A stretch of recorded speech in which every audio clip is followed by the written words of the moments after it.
Hello everyone, and welcome back to Network 27. I'm Alderman Walter Burnett, Alderman of the 27th Ward. As you know, Network 27 is a show that we've been doing for over 15 years. It airs every second and fourth Tuesday at 10 p.m. on CAN TV. I'd like to thank everyone who has helped us to put the show together. And we try to bring information to the community, not just the 27th Ward, but to folks throughout the city of Chicago. I do want to say Happy New Year's to everyone. This show is actually being filmed in December, but I know you've seen it in January. So we want to say Happy New Year's to everyone. Hope that everyone had a great new year. I'd like to thank everyone who helped us with all of our Christmas giveaways with the turkeys and hams that we do every year. We want to thank all of the volunteers, the Salvation Army, all of the people who contribute. Myself and Jesse White, we're very grateful for all of your help. We look forward to doing some great things this year with the young folks and with our seniors. So today, ladies and gentlemen, as you know, the 27th Ward is a very diverse ward. Some of you all may know my history, that I grew up in public housing. I grew up in Cabrini Green. So we have some of the richest areas in our ward, and we have some of the poorest areas in our ward. But we have a very diverse community as far as economics where housing goes. Today, ladies and gentlemen, I want to introduce you all to the CEO of the Chicago Housing Department, CHA, Chicago Housing Authority. Today, our guest is Eugene Jones. Eugene, I should have wrote it down. Eugene, what's your full name? Irvin Jones Jr. with an E. Eugene Irvin Jones Jr. With an E. And Eugene Jones come to the city of Chicago with the wealth of experience. He's been here for some time now. Since he's been here, he has been moving the ball along. So many developments that have been sitting in limbo have been getting off the ground, and things are starting to happen. So with that, ladies and gentlemen, we're going to allow for Mr. Jones to introduce himself to you and tell you a little bit about himself. So welcome to the show, Mr. Jones. Thank you very much, and Happy New Year. I hope we have lots more snow for the coming months. Yeah, so this guy likes snow for some reason. I don't know. I'm surprised you don't have a little scarf around you, Alderman. So my name is Eugene Jones. I was born outside Detroit, Michigan. My dad was in the United States Air Force, and we traveled all over the world. My junior high and high school was spent in Tokyo, Japan. I came back, graduated from high school. When I was 16 years old, as soon as I turned 17, my dad turned me over, signed me over to the United States Air Force, and I was in the Air Force for 10 years and traveled all over Europe. I was in Germany, lived in Germany, and lived in Greece. And so then I came back to the United States, finished out my university, my BBA in business, and also my MBA in finance. And so from that point, I wanted to be a CPA because that was my background. I went to San Francisco, was an auditor for the U.S. Department of Housing and Urban Development, OIG, so I audited every HUD program that they had. And so I wanted to get married and have kids, so I left there, and then I started the public housing endeavor. And prior to that, I was in Albuquerque, New Mexico. That's where I cut my teeth on development. And we were responsible for Texas, Oklahoma, New Mexico, and I think I said Arizona. And so we did development, did the infrastructure and so forth, sold off the land and so forth. So know about development. So I went to San Francisco Housing Authority, became the Deputy Executive Director for Finance and Administration. Then I had the opportunity to go to Kansas City, Missouri. That was the first housing authority in the nation that was under federal receivership. And we went there, went to Indianapolis, we're in their housing authority, and I've just been all over the United States. My last job before coming to Chicago, I was in Toronto. I ran Canada's largest public housing agency in the country. And it was a great experience, great opportunity, and people ask me what's the difference between Canada and the United States. It's all relative. They want the same thing. They want decent housing, they want safe housing, they want quality housing, and they want to be involved in the decision making of a housing authority. And so I got here for this opportunity in Chicago. I did not come here to be the CEO. I came here to work in development and construction. Came here in 3 months, and then they escalated me to the acting CEO. In April will be my 2-year anniversary, and so I'm having a great time, great things that we're trying to do here in the city of Chicago. I'm not married. I have 3 kids. 2 live in San Francisco. 1 lives in Indianapolis, and so CHA has me 24/7, and I'm fine with that. Fantastic. Well, thank you very, very much for coming on. So tell us, a lot of folks know about CHA. They hear about CHA. But a lot of people don't know exactly what CHA does, right? They think, it was easy to identify CHA with housing projects, right? But now you don't have housing projects. No.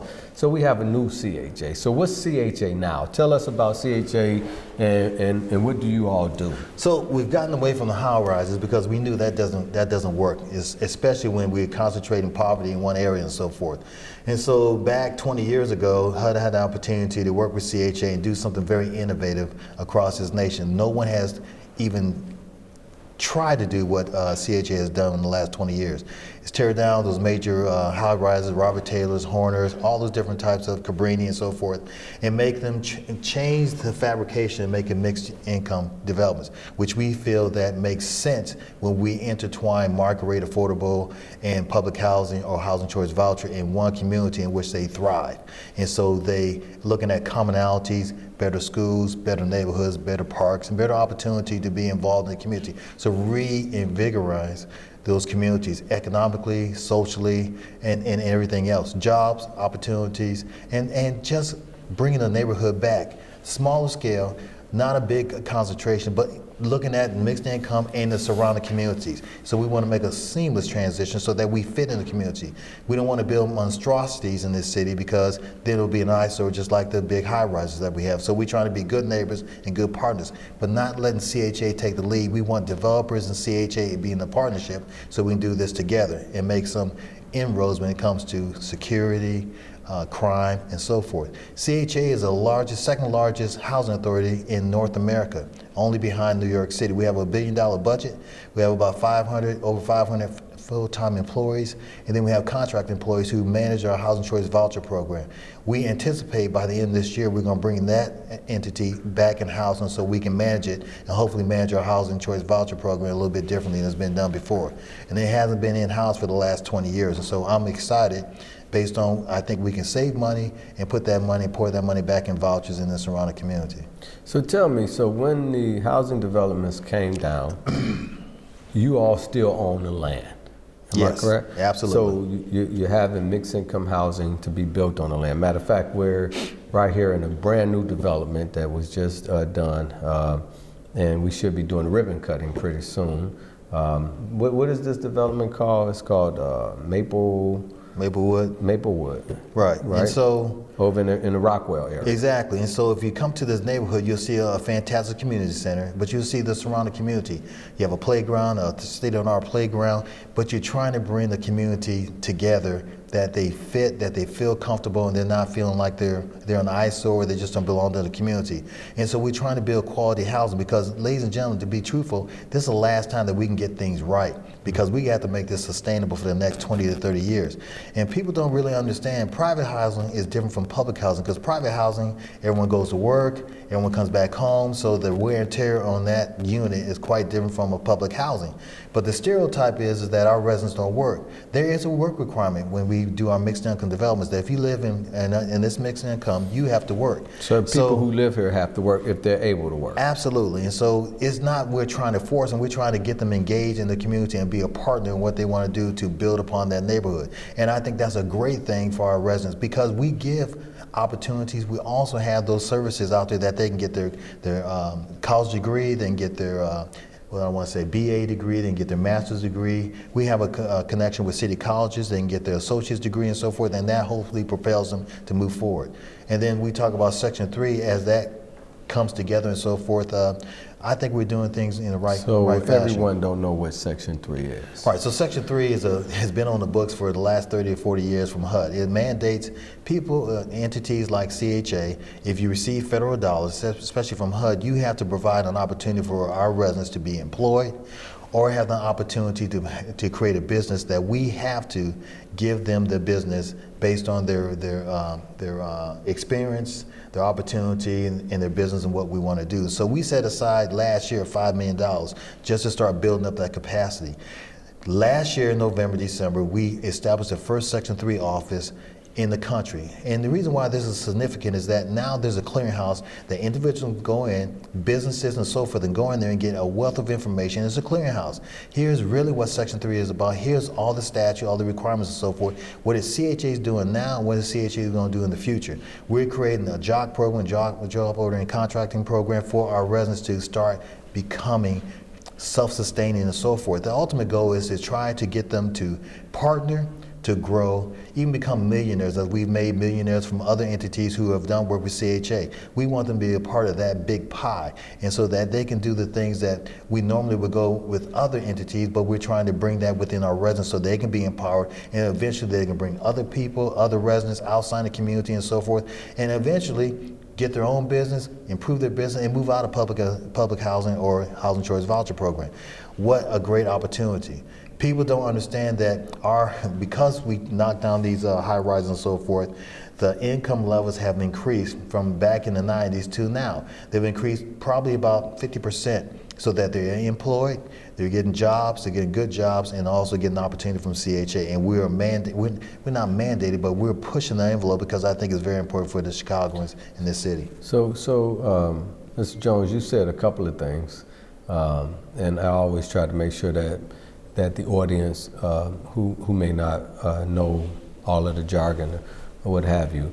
So you talked about housing choice vouchers. Right. Okay, so a lot of folks don't know what housing choice vouchers are. What are housing choice vouchers? So housing choice voucher is the name Section 8. So it's been around on the book, so they changed the housing choice voucher. What is Section 8? So Section 8 is a subsidized program which we don't own anything. What we do, we contract with landlords to provide housing that is at a high standard. And so a resident would come in, we give them a housing choice voucher, we give them a briefing, say here's the do's and here's the don'ts, here's the payment standard. If you have a 1-bedroom, 2-bedroom, you go out to the neighborhood. Specifically, we try to not steer anyone, but to look at other opportunities instead of the south and the west, looking at the north and so forth, to look at opportunities to expand or increase their quality of life. And so we give them a voucher. They got 90 days to find a unit. They find a unit, we go out there and inspect it. We have a housing quality choice, housing quality standards in which we have to go and inspect.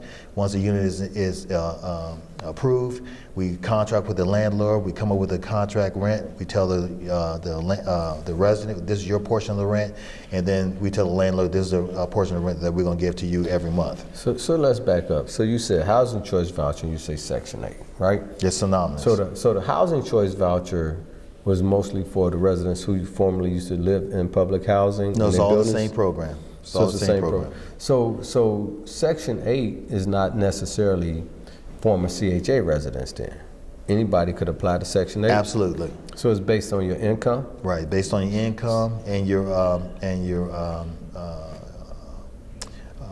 composition of your family. So you have a list of Section 8, people that apply for Section 8, right. or you call them housing choice vouchers. That's correct. Right, but you also have a component of your former CHA residents who also are in line for housing vouchers also. Absolutely. Okay, so you're doing both They're simultaneously. All exactly. And because you get Section 8 don't necessarily mean you are poor.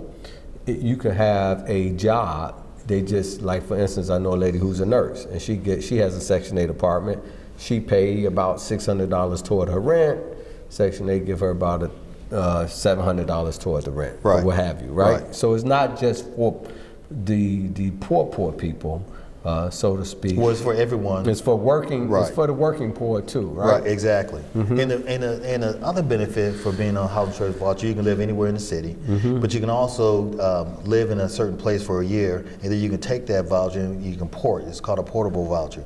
So if you have relatives that you live in Detroit or you want to go to New York, you can take that voucher and you can port that to that all city. All over the country. All over the country. Fantastic. So also I know So if we back up, when you keep backing up, Alderman. Well, I need to back up in history, man, because when we first did the transformation of public housing in Cabrini, we told folks that there was 3 choices that they had, right?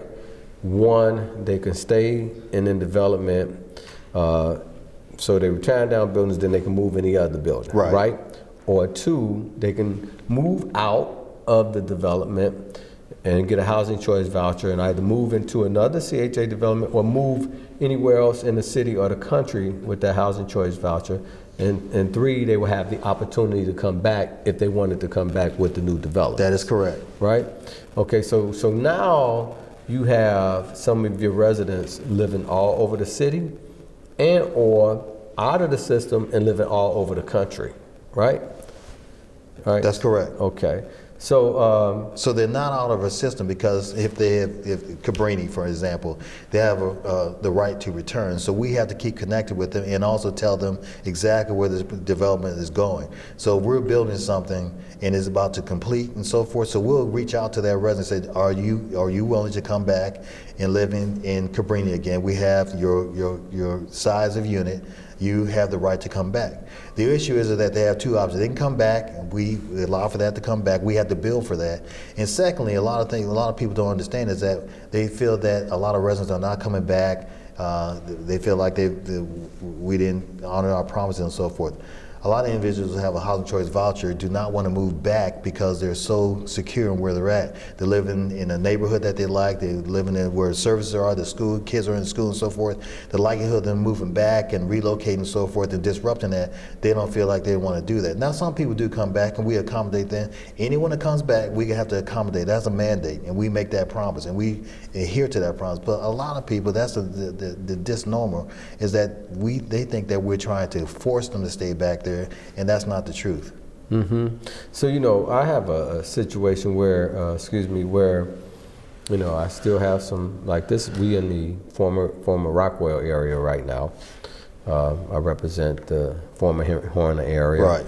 And also the former Cabrini Green area. And in some of those areas I have vacant land. Of course, everybody wants the vacant land. Sure. And one of the things that I have to say to those folks is that 1, it's CHA's land. 2, it's CHA's land through HUD, right? That's correct. Right, so you can't get approval to do anything with the land unless you get approval from HUD? Absolutely. All right, so it's really the federal government's land. Right, that's all the checks and balances. And so people really, we're looking at the vacant land because we have an obligation back to our residents to build upon something that we tore down, something that makes sense. So we're looking at all our vacant land right now. We're going to probably start bundling them up and start looking at the opportunity to put more housing on it. That may be affordable housing, it may be public housing, whatever we think makes sense, that's what we're going to put back on that property. And also have the opportunity for our minority businesses to come in here and be a part of that development, redevelopment, and so forth. So we're looking at every opportunity. Can we be our own developer? Can we co-develop? And can we also do the traditional development, hiring a developer, going through an evaluation process, RFP, and everything else? So we got plenty of opportunity, and now we're going to sit there and start expanding those opportunities to build upon something that people have been looking for and not give the property away per se, because we have an obligation to our residents to build something on that that's quality. Yeah. Now, one of the things that I had to deal with and explain to folks, a funny thing is wherever you had these high rises at, when the high rises came down, the areas, and you built new housing, which probably in most of these communities were the first new things to be built in these areas for 20, 30 years, yes. Right? You sort of, in your own way, gentrified the neighborhood. Yes. CHA has gentrified a lot of these neighborhoods, and as these neighborhoods get gentrified, you get a lot of new market rate folks in the area, and some of their values have gone up so much, some of them $500,000, some of them $1 million in some areas, that they want to put certain demands and have expectations on things. And I try to explain to folks, look, a lot of these things, because of things that happen in court, have been mandated by court. Control, right? exactly. By control, right? Which don't give CHA a lot of leverage to not do replacement housing. That's correct. Right? By judge's orders, you have to do it, and you have to do it with a mix. Am I correct? Absolutely. Yeah. And in an opportunity area to the best that we can. So We so just you, can't so just. you're getting on a whole nother note when we talk about opportunity area, but go ahead on and we'll talk more Right, about I mean, just opportunity going to the court order mandates us to not to concentrate housing again in areas in which there are predominantly poverty. And so we have, because of the courts, we have to look at opportunity areas, and they mandate us to look at those areas or defend the reasons why we don't, invest in the opportunity areas versus the general area and a limited area. And so I've always talked to you about this, Alderman, and says, you know what, we've talked about this before. Some of those general areas, limited areas, if CHA would invest, can become an opportunity area Without if a we doubt. sit there and invest. And so we got to sit there and change our strategy and our mentality that says, yeah, we can go to the north and so forth, but a lot of individuals don't want to go to the north because they're not like services. Their cousins, aunts, and uncles aren't way up there. They don't want to travel that far and so forth. They rather stay where they're comfortable with the stores, schools, and so forth. And so we got to find a different way and sit there and say we need to manage that and convince individuals and so forth that this is the right thing to do, and so that we can build upon these areas and not de-invest but invest. So also, CHA does another thing with PRAs. Right. Tell me what PRAs. So project rental assistance. So that program is that if a developer comes to us in the north or any area and says, "Look, Gene, we want to build." They say G or Gene? Gene. Gene, okay. So they want to build a 500 unit development in the opportunity area. And says, "Gene, we want to see if we can get about 100 PRAs, project rental assistance, which is Section 8, to provide affordability so that we can give our residents the opportunity to live in a different type of neighborhood and so forth, so we can try to say this is a better neighborhood for you because of better schools and so forth." So we agree to do those types of things that add to the opportunity to do mobility counseling to move people from Altgeld, those other areas, into opportunity area, but based on services, jobs, and so forth. And so we're trying to connect those dots. And so they make the deal work for us because we are trying to find inroads in the opportunity area, because if we try to build it on our own, we may not be successful because we have to have the alderman support, we have to community support and so forth. But the developer would have all that and so forth, and we're just piggybacking on that and seizing the opportunity. So also, from what I understand, your PRA money is something that can be used to spark development in communities. Absolutely. Like, for instance, or preserve development in communities. And one example is senior development. Right. That senior citizen building, I remember it was a big thing up in the 44th Ward where they were going to sell the senior building and all of these... Relocate everyone. Relocate all the senior citizens. And all of these seniors were so concerned and worried, and they rallied and everything, and CHA came to the table and used PRA money, if I'm not mistaken, to sustain that building. Right. We looked at an opportunity because everyone kept on coming to us and saying that, Gene, can you provide PRAs and so forth in order to maintain stability? And I said, you know what? Let's think of this differently. Why don't CHA buy it? And then we can use our construction dollars and RAD program and so forth and escalate the quality of life issues and provide stability so we don't have to relocate these seniors who've been there for years. When you uplift seniors to another community, they have to reinvent themselves, they have to look at the service and so forth. So why put them through all that scrutiny and all that hurt and everything else? And so we thought it was a great idea for CHA to invest, to provide those same dollars that we can control and so forth, and not say CHA big name is going to go on those buildings. No, it's going to be privatized, and no one knows that this may be a CHA investment or maybe CHA residents living in there. We know how to work with developers, we know how to work with the community. So in those senior buildings, actually, in some instances, CHA may not even move per se CHA residents in That's there. correct. Right? CHA is just using their money to subsidize the rents on the development. That's correct. And quite honestly, in most of my senior citizen buildings, like I have some on LaSalle Street, I have some near the Gold Coast area, they rather have the rent subsidized by CHA than they would by state tax credits. Right. Because CHA subsidies bring down the amount of rent that they had to pay more than the tax credits do. That's correct. Right? Absolutely. So actually you have folks fighting for CHA subsidies, and it's not so-called per se CHA residents all over the city. Not to brag, but any new development going on in the city of Chicago compels everyone to come to the Chicago Housing Authority to see what we can do in partnership to provide that new development, a new stimulus to get some developments and make them affordable in this city. So, there's three folks that I see that dealing, when I talk about affordable housing and or low income housing, there's three groups that I see that really need them. One are your elderly people. Absolutely. Right? Your elderly is number one, and the baby boomers like you, right, and me.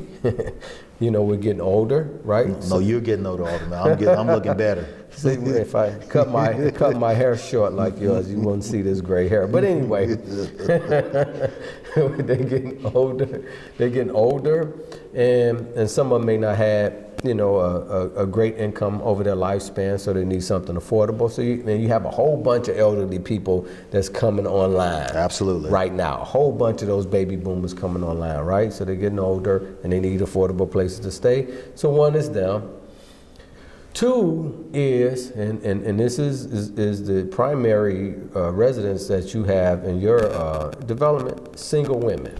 Mm-hmm. Single women, maybe single women with children, or single women, period. And plus, the thing is, women, unfortunately in our society, we haven't gotten past women not getting paid as much as men, mm-hmm. right? So they make less money and they need affordable housing, right? So them, and the other one is actually young people who are getting out of college, getting their first job, a young couple that may get married, trying to get their first job off the feet with a whole bunch of student debt.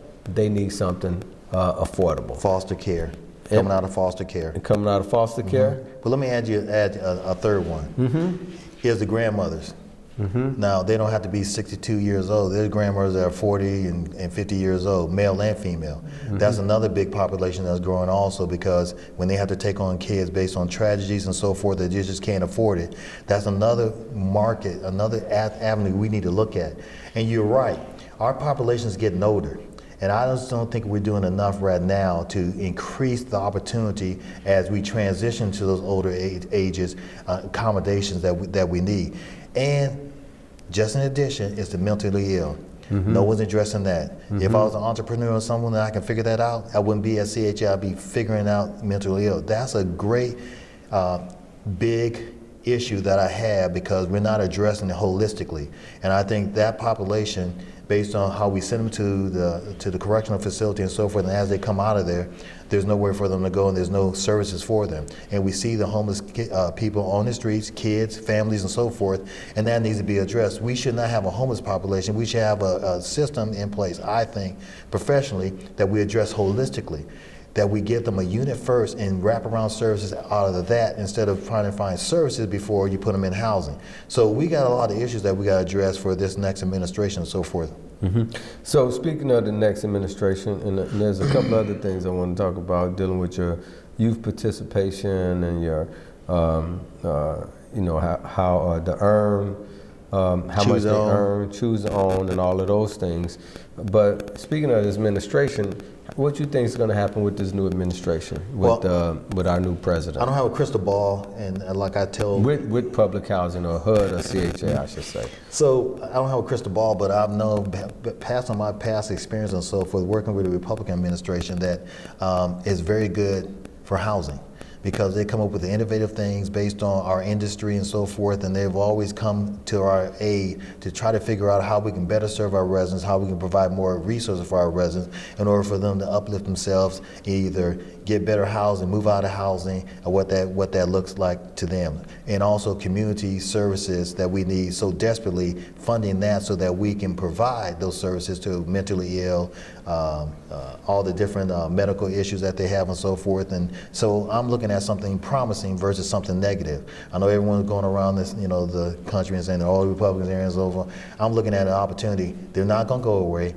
So we got to find a way in which we can work with them and sit down and talk about Chicago, which I think is very, very important. The things that we're doing, looking at how we reduce crime, how we provide more jobs, and how we address the youth issues that we have in this great city. Fantastic. So I think we need to maybe make a copy of this and tweet it to Donald Trump. It's like tweets, right? But well, that's very hopeful, and I hope that you're right. So let's. So you talked about wraparound services. What do CHA do for their residents with wraparound services? I mean, there's a number of things. I mean, if you look at the elderly, we have declared 2017 year of the elderly, and so all the services that we have been provided, we're going to up the ante. We're going to provide forms for our elderly, looking at medical, dental, all the types of things, services for our residents, so we can better have them in a better position in which to grow and be a part of the community. We have elderly that are sitting in their units 24/7, and these are talented elderly, but we're not using them in the benefit of CHA, especially our residents, our younger residents, even the working parents, male or female, to encourage them and say, hey, look, we can help each other and so forth, but we don't know anything about each other. So we're going to start pulling that out. And then, we're still going to have the year of the youth, but we want the youth to work with the elderly. We want them to pass the baton over to the young youth people so they can understand and bring them out so that we can have different services and address what their needs are when it comes to units, what they want in the units, how do you get them out, how do you get them to be exercised, how do you get them to go out in the community and help in the community in a different way. Now, from what I understand, you have a component of CHA, and some of your money from HUD or CHA's money go toward funding what you call service connectors. That's correct. Right. That's so correct. these are not-for-profit organizations that you all give money to help you all come up with services and to connect your residents with services. So we come up with a laundry list of where we think that we need services for our residents. But see, the interesting part about that is that we have not had the elderly come to us and say, this is what we want. It's always a reverse way. We tell them what we want, and then that's not what they want. And so, well, when are you guys going to start telling us? That's why we have we're going to have a symposium for the elderly this year, so they can sit there and tell us what they've been wanting, or what they need, and so that we can address that and throw out all that stuff that we think that they need and focus on that. Because if we do that, we may have a better, different approach of how we look at our elderly and to provide them great quality services. So, from what I understand, you all, CHA has had a choose to own component where residents can own property. Can you tell us something about that? So we have actually two programs. Choose to Own is on our Housing Choice Voucher Section 8 program, and we have a Family Self-Sufficiency program, which is on our public housing side. The end game is to provide self-sufficiency, credit repair, job opportunities, training, and so forth, so that we can get our residents in the mindset that says, you know what, you can do this on your own. If you get a consistent job, we repair your credit and so forth, and looking at opportunities that we may build housing, that they can look at a house and say, you know what, Gene, in the next 5 years, I want to have my own 3-bedroom, 2-bath for my kids. And so how do I get there? So we have a program that we have a partnership with our nonprofits to get them through that 5-year stage, so that they save money, they get their credit repaired, and so they learn how to take control of a house, how to run a house and so forth, doing the little maintenance issues and so forth, and how to maintain something and keep it there. And so Choose to Own, we celebrate our 500th person that got a home on the Choose to Own program, the Section 8 program. That means last week this woman and her 3 kids moved into a 3-bedroom, 2-bath home in a great neighborhood and so forth. And this is right before the holidays, and she's just so ecstatic about it. But she earned it, and she worked for it. Here's a mother with 3 kids. She went back to school and working and so forth to get to that point. She's working for an entity in the city of Chicago and so forth, and she's doing quite well. But my only concern with these type of programs is the aftermath. It's not a number games to me. We got to look at this, all our families after 2 and 3 years, and see if they're in the same boat. Are they still maintaining a home? Do they still have a job and so forth? Because we don't want to revert them to come back into the program. We want them to be successful. And so that's what we're going to be engaged in also in a bigger way. How do we maintain that? Just like we have our scholarship program for our youth. We give out close to about $250,000 of college scholarships to get them into college, get them engaged. And so what we do is that we have a formal event in September. For the first semester, we give them all the toiletry items, blankets, pillows, you name it, everything that they can take into their nice dormitory to get them started. Then we're going to bring them back this month, and we're going to talk about, well, how was your first 6 months? And then we sit there and manage that. We also bring college scholarship awardees who have done through the program about 2 or 3 years to talk to them, to talk about, communication, if you're feeling lonely, what you do, and so forth. And so they make it so successful. And so this last year in September, we gave away probably about close to 200 laptops. Nobody even thought it was going to happen like that. So think about this. You get a college scholarship, probably about $2,500 to $5,000. You get all your toiletry items to get you in, blankets, pillows, everything, and then you get a laptop.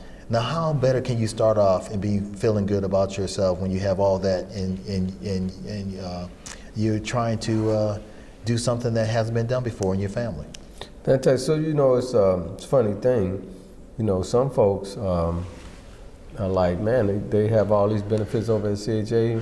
Maybe we should move to CHA, right? I mean, you look at this deal where, one, I know we do this thing now. If you get a certain grade in high school, you can go to city colleges, right? But CHA residents have been able to go to city colleges for free for years. It doesn't matter what kind of grade point average they have. For years, CHA get their whole tuition paid. Residents get their whole tuition paid for free for years, whether it's a child or a grown-up, right? That's correct. Right. So, which is a great thing. Then also, I know in the summertime, and sometimes this kind of get me because on other HUD property, they don't do as much as CHA. I have other HUD developments that's funded by HUD, but they don't do as much for the young people as you all do. Your kids get to go to the park district in the summertime for summer camp for free. Absolutely. The residents don't pay anything. No. And I'm sure there's a myriad of other things that you all do like that for your residents. And if residents don't take advantage of it, shame on them. That's correct. Right? Absolutely. And also with your wraparound services, you try to help your residents get jobs, you try to help them get training, all of those things, along with trying to educate them in order to get a home. We need another show to go through all of the things that you have going on. You have so many developments going on. How many different developments you think are going to happen in 2017? Well, we got Lathrop. We're going to close that next month. We have Ickes. We're going to close that probably at the end of this year or first part of 2018. We have Oakwood Shores that we're getting ready to redevelop. We have Cabrini, of course.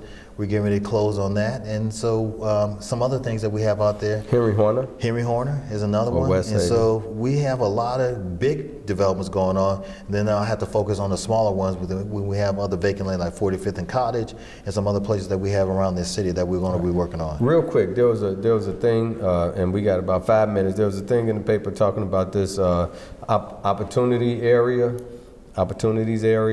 and super vouchers. Right. People were tripping on you all doing super vouchers, but at the same time, they trip when you move CHA residents to low-income communities. Exactly. Right. So it's like they want a cake and they want to eat it too. It's like where they go, right? Because when your buildings came down, you made everybody who live in a community where the buildings came down at, you made all of their property values go up. Exactly. And the crime went down. Exactly. So now you want to mix it up all over the city, not just in the poor area, but in other areas.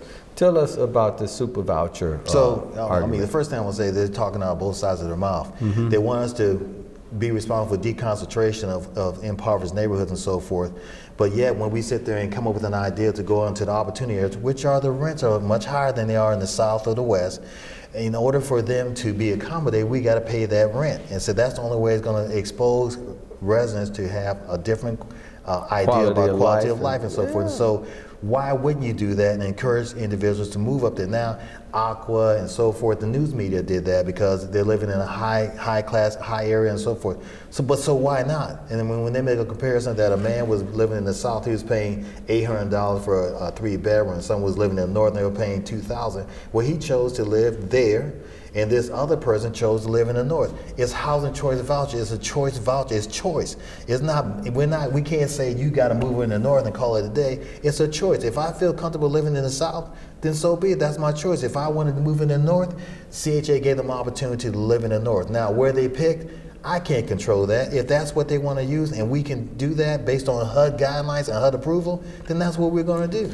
Well, you know, the ironic part is around all your areas where your buildings were, the property value has gone up. Absolutely. If they had to rent There. around your area that wasn't CHA property, it would be the same price. Exactly. Especially over in Cabrini. Exactly. You know, the rents are just as $3,500 a month for a 1,000 square foot Absolutely. place. Right. Absolutely. So it's no different. But the other ironic part is that when the market was bad, when we had a real estate market crash, people was looking for CHA to come and buy some of their units. Absolutely. It was a buyer's opportunity. You can get anything anywhere on Lakeshore, Gold Coast, you can get anything. They were trying to sell them to CHA. They was all trying to do Section 8. Matter of fact, I remember in the 80s when the market was bad, the developers went to the Republicans at that time to subsidize presidential towers. Presidential towers would not be here if it wasn't for Section 8 money, right? So 20% of presidential towers are Section 8. So let's get this correct. Back in the 80s, I was probably about 20 years old. So I was just learning. Okay, well, me too. But it was all in the media. But the only way those developments were able to continue to go was with subsidized housing. And now, if you go on the Gold Coast, on Dearborn and Chicago Avenue, that building was built with those subsidies. Funds. 1212 South Michigan, same thing. 1200 block of LaSalle, same thing. I can name other high rises on the Gold Coast in those opportunity areas where they say it's foolish of you to be spending money for people to live over there. When the market was bad and they didn't have the money to finish the development, they needed the government's money in order to do it, and they don't complain. You wouldn't even know that CHA residents or Section 8 residents even live in those developments, and they coexist. I can tell you right now, a couple of them in the North that you would never think was public housing or Section 8 housing. They rival anything on the private sector. Anything. I can tell you that. I'm not going to tell you. Well, but some of those same reporters who wrote about this, they may have CHA residents living in the building where they live and don't even know it. Absolutely. Absolutely. Which is a good thing. Which is a good thing. Which is a good thing. They're all living harmoniously in the same building, trying to get the same things that anyone else is in that building. Why would you be against that? Well, you know, the thing about subsidized housing and public housing and affordable housing is just to help people and give them an opportunity to pull themselves up by the bootstraps. Exactly. Give them a safe and decent place to live. You know, everybody wants the same thing. Exactly. They want their kids and family to be safe. They want opportunities to grow and be prosperous, you know, and they just want to live a peaceful life. So why shouldn't we give them the same opportunity that everybody else have gotten in this society? And you know what? And the thing is, when you put people in the right environment, they always rise to the occasion. Good things come. And I always say, you know, it's just like when Cabrini Green came down, and now people living in buildings with doormen and buzzers and rules and all. The people have stepped up to the occasion. They have stepped up to the occasion. Now, those who wouldn't step up, guess what? They don't live there anymore. And they're complaining because they feel like they've been purposely moved away and that they can't come back. But if they cannot adapt to the new and peaceful culture, then you all don't allow them to stay around. So your goal is to make people adapt and get better and do better for themselves, get a job, get an education, do something in order to stay around. So actually, CHA is not just building housing. No, it's not bricks and mortar. You're it building goes way lives. beyond that. You're building people's lives. Careers, opportunities, jobs, businesses. You changing the culture in our society. Right. Right? And you turn the culture around that, unfortunately, because of some neglect in the past by other leaders, have caused these cultures to be where they are today. But everyone that lives in all housing in this society have an opportunity if they're exposed to the right resources for their culture to change. And I attribute that to a good staff, a working relationship with the city, mayor being forthright about what he wants to do in this city and so forth, and the innovative thing that we did with Chicago Public Libraries. This is innovative. This hasn't been done before. That we're sitting there trying to find. So what are you doing with Chicago Public Libraries? Well, we're trying to. We have a partnership with Chicago Public Libraries to bring a public library, a brand new one, as a community benefit for not only of our residents, for the surrounding community when we build new housing in these opportunity areas. The first one's out there on Western. We're going to build a library. That's the proposal, and we're going to build units on top of that. Western senior development. where? 6 to 800 Western. Oh man, you're not talking about my area? No, but we're going to get to your area, Alderman. But doing something innovative that makes sense and something different that hasn't been done before, hasn't been considered. Yeah. That's what CHA is going to be doing. Trying We're to gonna be holistic. Right, exactly. I'm not saying we can be everything to everyone. We just can't. But what we're trying to do is we're trying to be a good neighbor and a good partner in this city. We have some resources. They're not going to be forever, but we got resources now that we think we can do something that's smart, that's innovative, that's LEED certified and so forth. All the things that we wanted to do. Here's an opportunity that we can do with a community partnership with the aldermen, with the surrounding community and so forth. Why not? We'll start taking this show on the road and look at another place and another opportunity. We're here to do things differently, but to make sense. We're not going to build monstrosities, and we're not going to build 50-story buildings anymore. We're not going to do that. We're going to do something that's smart, that fits in the community, that's the right thing to do. Provide jobs and getting the kids where they need to go. That's great. So Jim, before we end, we just need to let folks know about, a lot of folks need to know like the makeup of CHA and all the different layers that you all have. A lot of people may or may not know about. One, you have HUD, right, that you have to answer to. Two, you have a CHA board that you have to answer to, right? They have to vote on things and say it's okay. Three, you have these resident presidents that's called the Local Advisory Council. Right, we have the CAC. And the CAC that has to get approval, that gets authority from HUD. That's correct. Right, to have input and what have you. Now that's just, the CAC is the one from all of the residents from all over the city. Right. And they have power. Right. They maybe not have a lot of money, but they got a lot of power. Oh, they have a lot of money. They have a lot. Well, some of them may not have a lot of money, but they have a lot of power. Right. But then you have on each development, you have the local advisory councils, or in some instances, the RMC, resident advisory, resident management companies and so forth, where they have input on what's going to be built, how it's going to be built, all of those things, and they have input. And so you have to. Then we have the alderman. Then you have the alderman, which is a big headache for you guys, right? Well, not a headache. It's just I appreciate you playing that off. Not a headache. It's providing them information to hopefully make the alderman understand what we're doing and trying to work with the alderman, because I've learned nothing goes beyond the alderman. If he or she is not in agreement, it's not going anywhere. So we have to test ourselves. Well, you have all of those, but what the aldermen have and you have is that you have to work with the surrounding community. Absolutely. Too, right? So there's several layers that you all have to go through in order to make these things happen. And we have to repeat, and repeat, so we're all on the same page. So when you propose developments or propose changes, you got to go through all these levels. Yes. Right? Yes. And that's why some of these things have taken so long. But you have pushed these things and they've been moving pretty quick, and you've been working with all those different entities to get approvals to make them happen. So I just want to commend you on Thank you. Some of the things that you've been able to do, just in our ward in particular. I mean, getting an agreement with Carol Steele in the row houses, making things happening over here, making things happening over in Henry Horner. I mean, getting down with the people, letting them know you had their best interests at heart, and them trusting you makes things go a lot smoother, instead of them looking at, because in some instances CHA residents and all those different groups used to look at CHA as the enemy. Right. And so it was always combative and fighting, and that has prolonged these redevelopments for many years. Right. But now you got everything in line and on track, and things are happening. So I want to commend you. Thank you. And I want to commend the mayor for putting you in this position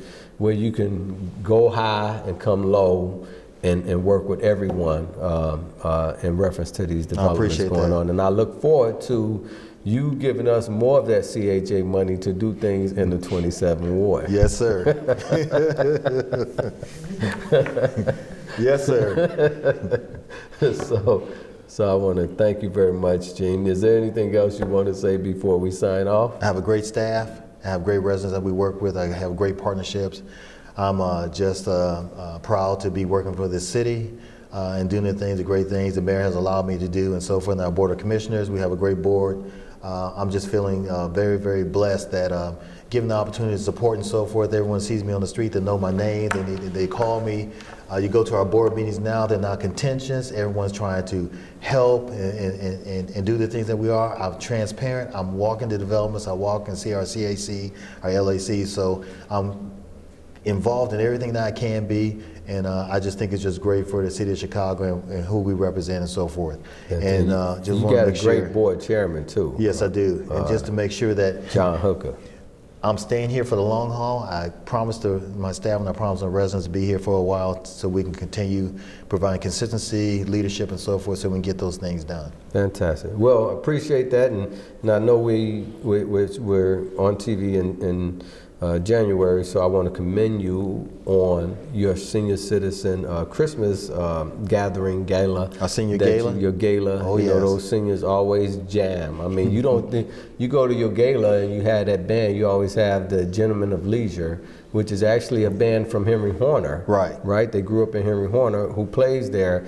And you wouldn't think those were singers as you see everybody dancing at those events. I mean, they even be out there with walkers dancing. So I just want to commend you and the wonderful spread you put out. And it's going to be fun. It's going to be bigger at the Hyatt. We did 1,000 last year. I said we want to do closer to.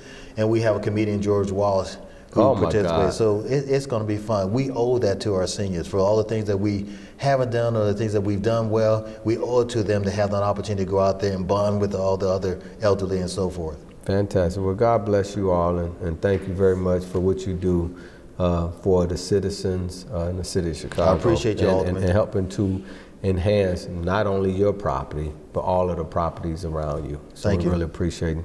Thank you very much for coming on the show. And ladies and gentlemen, again, Happy New Year. Look forward to New Year's, and we look forward to doing some great things with you and doing several groundbreakings this year with CAJ. So I want to thank my guest, Eugene Jones, Thank you. Jr., for coming on to the show. We appreciate all this help. And thank you, ladies and gentlemen. And thank everyone who helped support Network 27. God bless you all, and I'll see you next month.